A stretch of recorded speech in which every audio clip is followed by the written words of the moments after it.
Vanessa, I want a divorce. I see.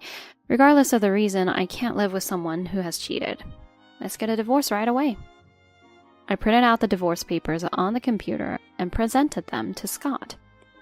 Sign them now. I'll sign them later and submit them immediately. I'm sorry for hurting you, but thank you for understanding. We will be happy. As Scott and Jordan were about to leave, Jordan came close to me and whispered in my ear. It's going to be a life of luxury from now on. Sorry for taking Scott away from you. With that, Jordan showed a triumphant expression and left, arm in arm with Scott. After completing various procedures, Jordan stretched and spoke to me. It's finally over. Well, it's all for the sake of being happy with Scott. And best of luck living a broke life, Vanessa. With a triumphant look, Jordan laughed down at me.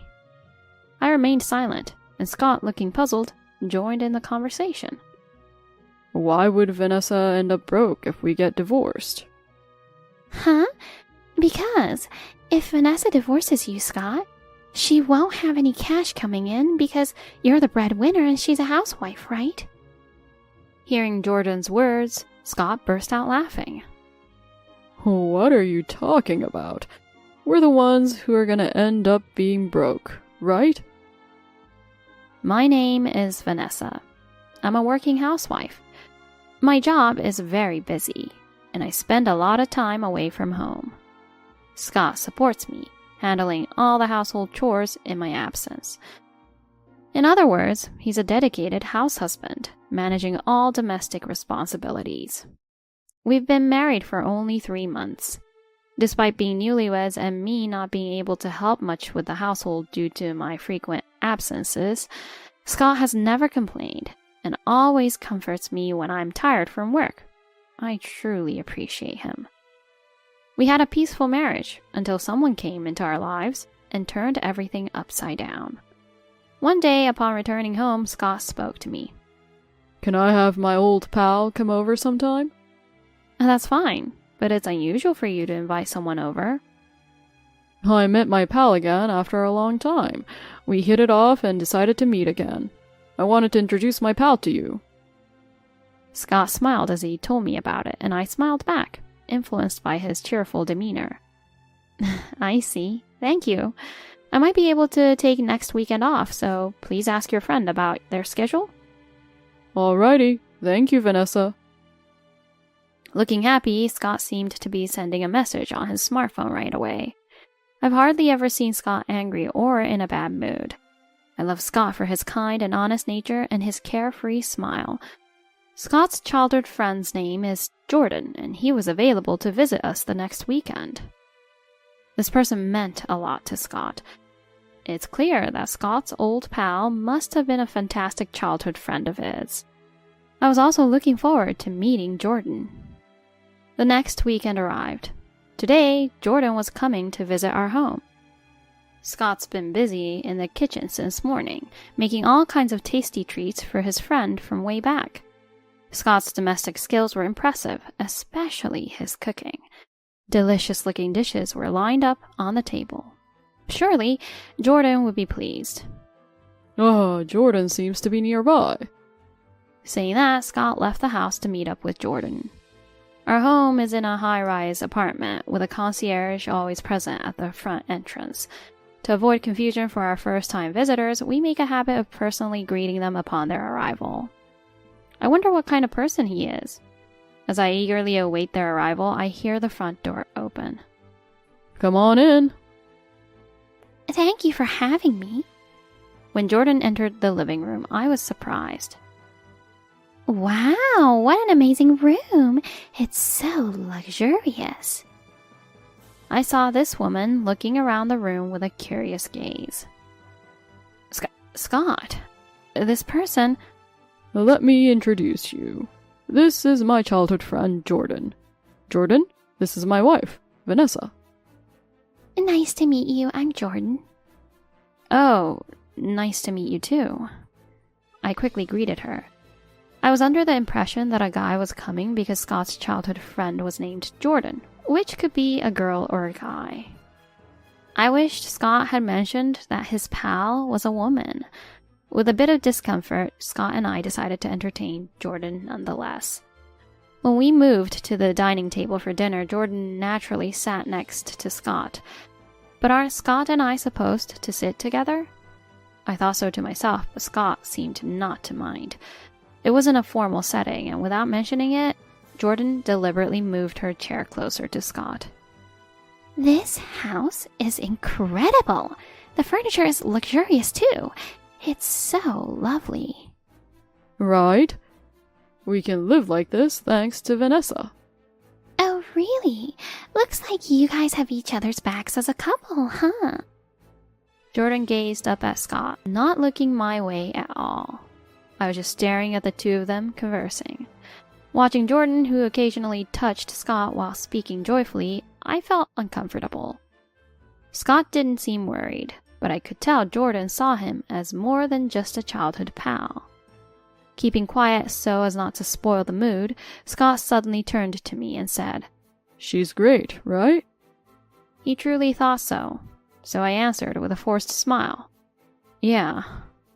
Surely Scott was oblivious to how I felt. He must think I'm genuinely enjoying this. Then Jordan, who had not spoken to me at all until now, turned to me and said, I'm really having a great time. Can I come visit again?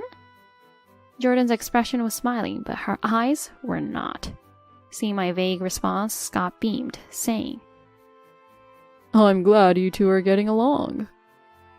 Since then, Jordan began visiting our house several times a week. Initially, she came on weekends when I was home, but gradually her visits increased, and now she seems to come even when I'm at work. Today, as I returned home, I saw Jordan's shoes at the entrance. I sighed and entered the living room. There, Scott and Jordan sat side by side on the sofa, laughing joyfully. Jordan was intertwining her arms with Scott's. Even after knowing I got back home, they were still glued together, and I was already so worn out, but seeing that just made me feel even more exhausted. Welcome back, Vanessa. Noticing my return, Scott greeted me with a smile.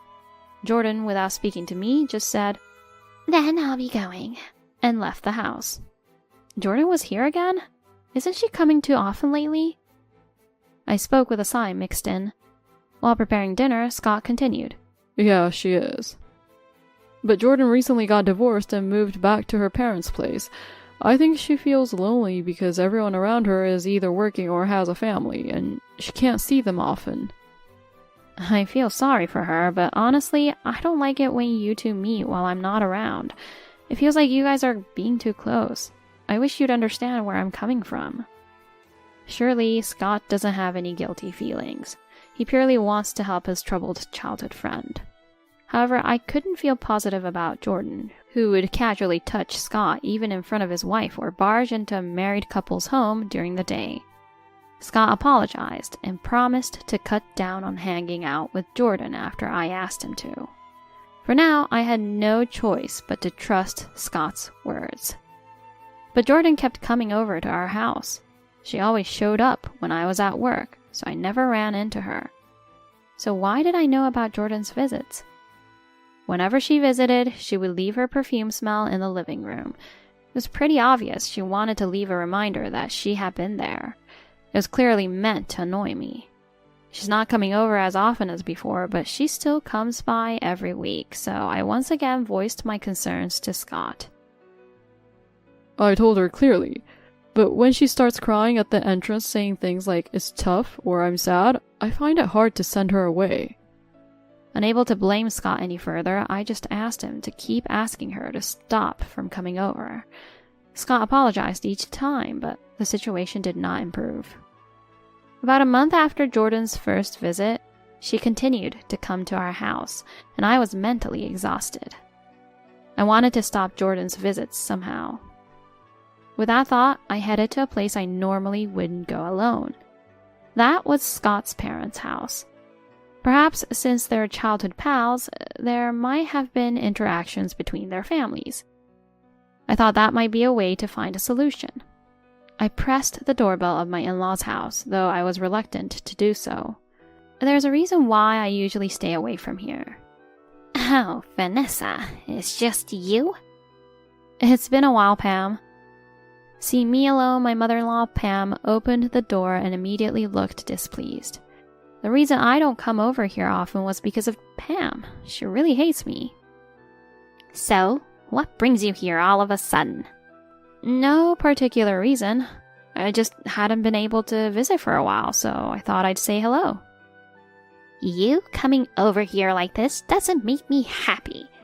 I could tolerate it if Scott was with you, but spending time with just you is a waste. Being faced with such harsh words was almost refreshing. Arguing back would only make things worse. The best strategy was to smile awkwardly and let it slide. You're such an unlovable daughter-in-law. If someone like Jordan became my daughter-in-law, we could have built a good relationship. I was surprised to hear Jordan's name from Pam. Thinking it lucky that the topic came from her without having to bring up the issue, I listened. It was like I wasn't even there because Pam wouldn't stop talking. Jordan and Scott have always been close. She used to say she'd marry Scott. Instead, he ends up marrying a woman who can't even manage household chores properly. I'm truly disappointed. I apologize for my faults. Without making excuses, I apologized. But Pam continued to grumble about me, repeating, "He should have married Jordan," several times. If Scott and Jordan were to marry, Pam would be happy. With that thought, I absent-mindedly listened to her nagging. It's almost been 2 months since Jordan first came to our place. Her visits continued. It was around the time I started to feel indifferent about her leaving her perfume smell. Vanessa, there's something important I need to talk about. Scott, who is always smiling, approached me with a serious expression on this day. The unusual atmosphere made me tense. Yeah, what is it? Are you free this weekend? I want to have a serious talk. I'm free, but is now not a good time?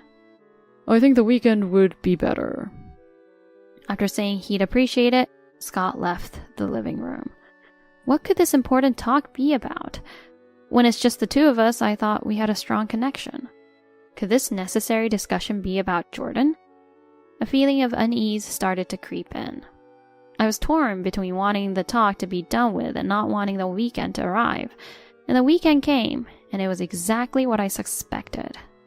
As if it was the most natural thing in the world, Jordan was present for the conversation. Scott was the one to start the talk. Vanessa, I want you to divorce me. I had somewhat anticipated this. Perhaps our marriage was on the brink of collapse, yet I had hoped he would choose me in the end. To think that our marriage could end so abruptly over just one person when we haven't even been married for half a year, it felt like a blow to the head, leaving me reeling. I like being relied on. You being busy with work and entrusting me with the household chores made me feel needed. I thought I was supporting you. I thought so too. That we should dismiss traditional gender roles and support each other with what we're good at and what we like. I thought I was able to do that with Scott. But this person is helpless. She can't live without me. I need to support her. Scott truly believes that. His desire to help those in trouble and to support others is sincere. Whether abandoning his wife to help someone else is right, however, is questionable. I looked at Jordan and she didn't seem sorry at all, just lounging on the sofa with her legs up. Clearly, she felt triumphant about finally taking Scott away from me. Not noticing these things might be considered one of Scott's flaws. Suddenly, the idea of seriously worrying about this seemed foolish. Scott's personality won't change. Even now, he must feel some guilt towards me, but it's his spirit of helping others that motivates him. If I think of it as an act of service, I couldn't see a future where he cut ties with Jordan, even if I refused the divorce. Continuing the marriage with Scott seemed like an issue that would haunt me forever, making divorce seem like the quickest solution. I see. Regardless of the reason, I can't live with someone who cheated. Let's divorce immediately. I printed out the divorce papers on the computer and presented them to Scott. Sign them now. I'll sign them later and submit them right away. Scott seemed taken aback by my quick action, but took the divorce papers and started to fill them out on the spot. I'm sorry for hurting you, but thank you for understanding. We will be happy. While saying that, Scott handed me the filled-out divorce papers. I silently took them. As Scott and Jordan were about to leave, Jordan approached me and whispered, "Now it's going to be a life of luxury. Sorry for taking Scott away, okay?"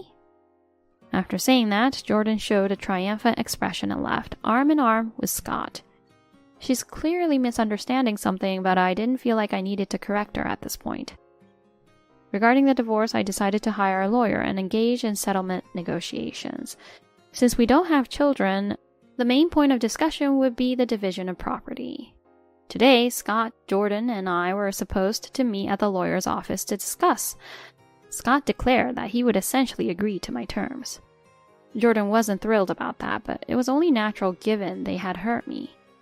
I demanded a fair division of assets that Scott was entitled to, and also sought compensation for their affair from Scott and Jordan. Jordan wasn't happy at the mention of compensation, but her expression softened a bit when she heard Scott would pay the compensation for both. After completing various procedures, Jordan came over to chat with me. "Finally, it's over. Well, it's all for the sake of being happy with Scott, right? And best of luck living a broke life, Vanessa."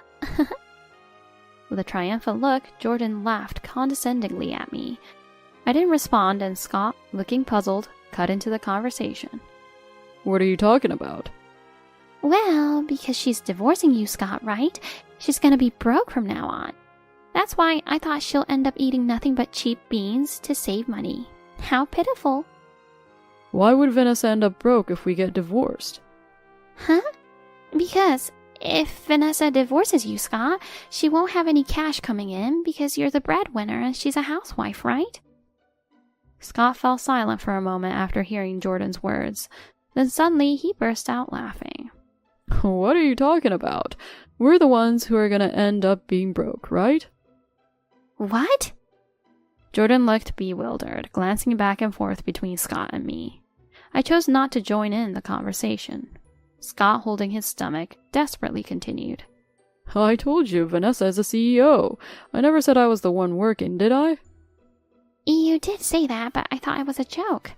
"That's true?" Why would I joke about that? I'm the house husband, and Vanessa was the one working. She's the CEO of the well-known ABC Corporation. Hearing the company's name, Jordan turned sharply towards me. "ABC Corporation? The one that's in the news with annual sales of $1,500,000,000? That famous one? You're joking, right?" I'm honored you're aware. Allow me to introduce myself again. I'm Vanessa, the CEO of ABC Corporation.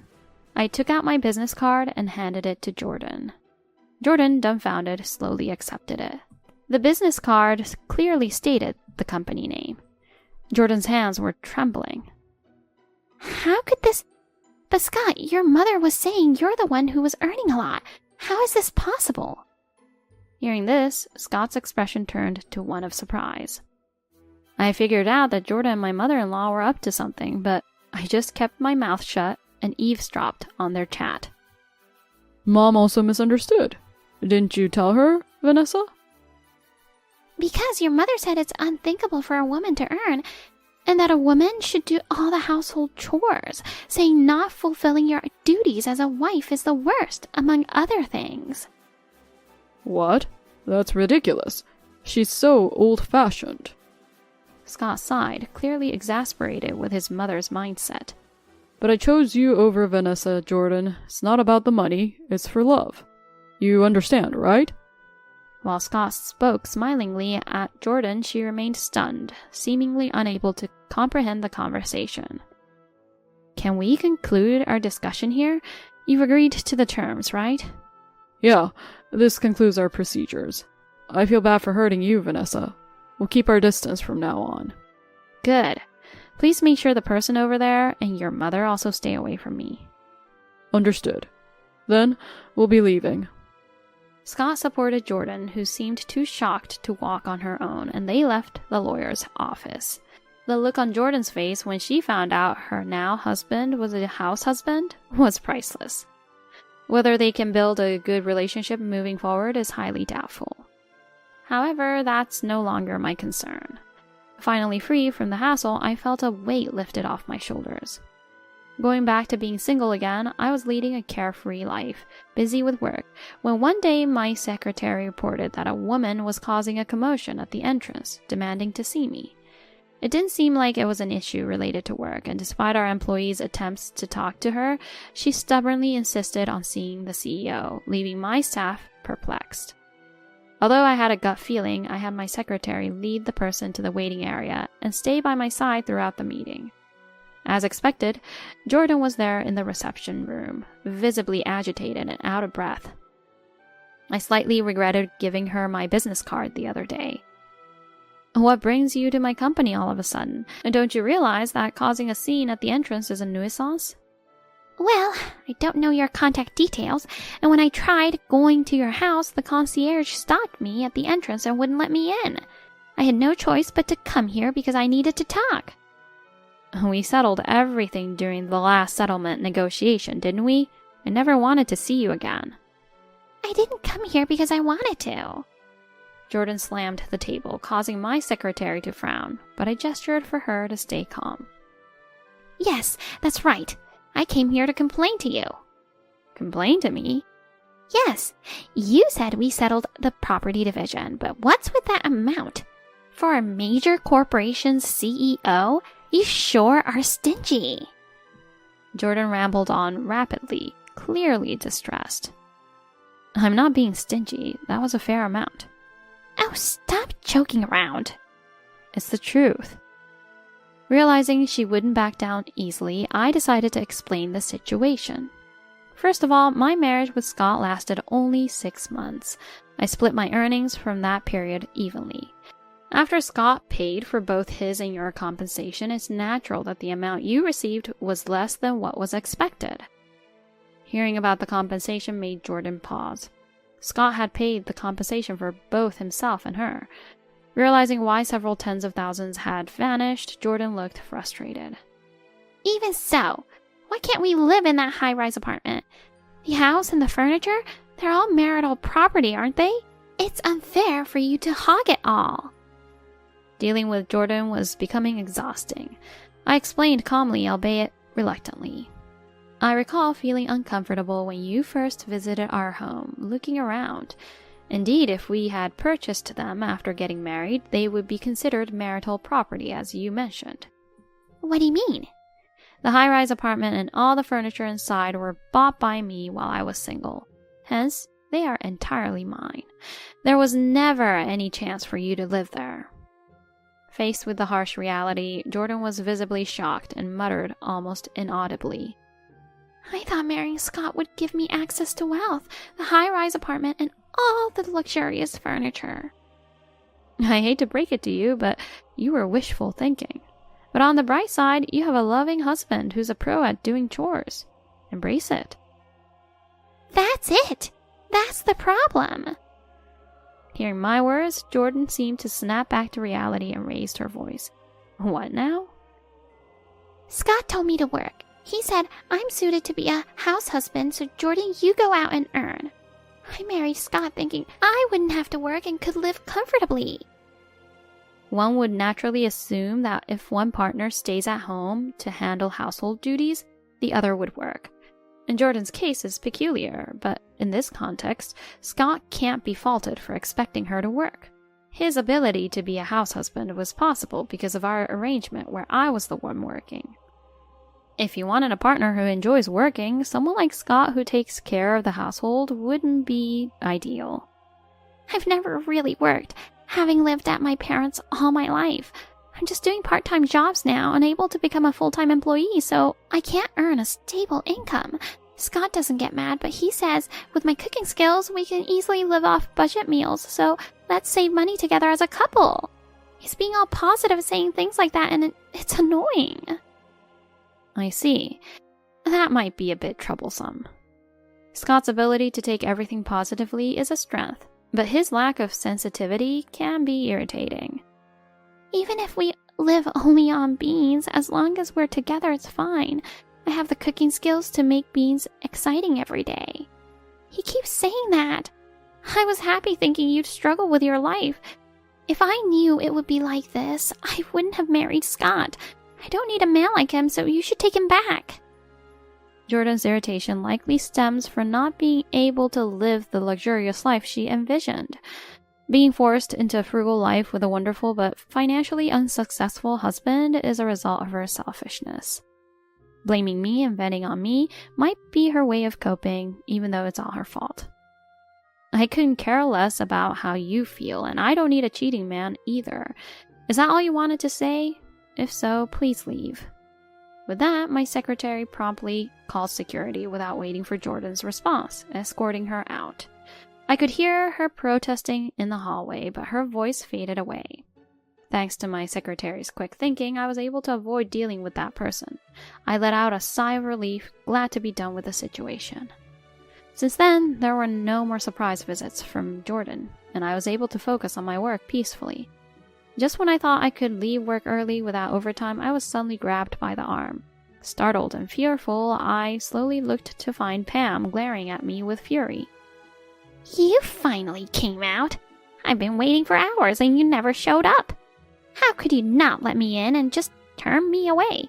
What kind of nerve do you have?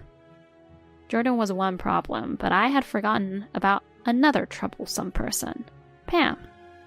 Waiting for me to leave the company, her relentless persistence sent shivers down my spine. I responded firmly, hiding my discomfort. Scott and I are divorced, so we're strangers now. It's obvious I wouldn't let unrelated people into my home. I've made sure the building management knows only those I approve can enter. How dare you? Respect your elders. Her screech was unlike anything I'd heard before, and utterly unpleasant. I would, if there was anything respectable about you, but there isn't. Now, why are you here, especially if you had to ambush me? How dare you? I came all this way because I have something important to tell you. I didn't ask for it. I wanted to run away from her right then, but I feared she'd ambush me again in the future. Determined to end this once and for all, I decided to listen to what she had to say. Why didn't you honestly tell me Scott wasn't working? Because of this, I'm suffering now. I told you multiple times. I was working while Scott took care of the home. You were the one who called me a liar or ignored me. It's frustrating to be blamed for her own misunderstandings. You should have made sure I understood. I started living with Scott and his wife thinking I'd enjoy a luxurious life. But we're not living in a high-rise apartment and we're eating beans every day. I can't stand it. So you are after the money too. Like Jordan, you suffer because you rely on others' wealth. Quiet! It's all your fault I'm in this mess. You should pay for my living expenses for life. That's outrageous. You know, your husband is still working, right? Even if Scott and Jordan aren't contributing, you should manage for the time being. My father-in-law John has been on long-term business assignments for many years and rarely returns home. Nonetheless, I've had the opportunity to meet him several times a year, and he has always been very kind to me. Dealing with Pam's nagging was bothersome, but thanks to John, I could bear visiting the in-laws' home. Well, that's... She hesitated in her response. When John came back the last time, he found out about Scott getting together with Jordan, and he divorced me. He even kicked me out of the house, so I decided to live with Scott and his family. It's natural for him to ask questions if he returned after a long absence to find his son's wife had changed. Knowing Pam, she probably spoke ill of me, making John uncomfortable. But even after separating from John, I thought living with Scott, who I believed was wealthy, would allow for a luxurious life. So I boldly cut ties with John. Now I can't even ask for his help. I'm truly appalled. John was a compassionate man who treated me kindly. If you had reciprocated his feelings, he surely would have offered you help. However, your current situation is the result of neglecting those around you. Don't expect any help from me. Although Pam appeared somewhat contrite, my firm refusal to help turned her expression back to one of anger. How terrible of you! I can't believe I had to beg you for help. Say what you will. If you continue to cause a scene, I'll call the police. You're causing a disturbance in front of my company." At the mention of the police, Pam got pale. Biting her lip in frustration, she left without another word. She left with her shoulders hunched over, overwhelmed with despair. From what I've heard through the lawyer, Scott, Jordan, and Pam continued to live together as usual. Scott, who had wanted to remain a house husband, realized they couldn't make ends meet on Jordan and Pam's earnings alone and began looking for work. However, Scott could only find employment at a low-paying company. Ultimately, Scott's salary alone wasn't enough, forcing Jordan and Pam to take up part-time jobs to barely scrape by. When Scott managed all the household chores, their home was immaculately clean, and homemade meals graced the table every day. Now, overwhelmed with work, their home is in disarray, relying on pre-made meals, and arguments have increased. On the other hand, I'm enjoying a leisurely lifestyle. Hiring a house cleaning service keeps my place tidy, and there's no shortage of delicious meals from delivery or dining out. Besides, I don't hate cooking. It's just that I'm too busy to do it often. Cooking occasionally as a change of pace isn't so bad. I'm relishing my carefree single life. As for work, a new business deal introduced me to John's company, allowing us to meet again. "Vanessa, I'm truly sorry. My stupid ex-wife and son have hurt you. No amount of apologies could suffice." He apologized to me, but there was nothing John did wrong in this situation. Please, don't apologize. Although we're no longer family, I hope we can maintain a good relationship moving forward. With that, John smiled slightly and thanked me. For now, I've had enough of relationships. I'm determined to devote myself fully to my work.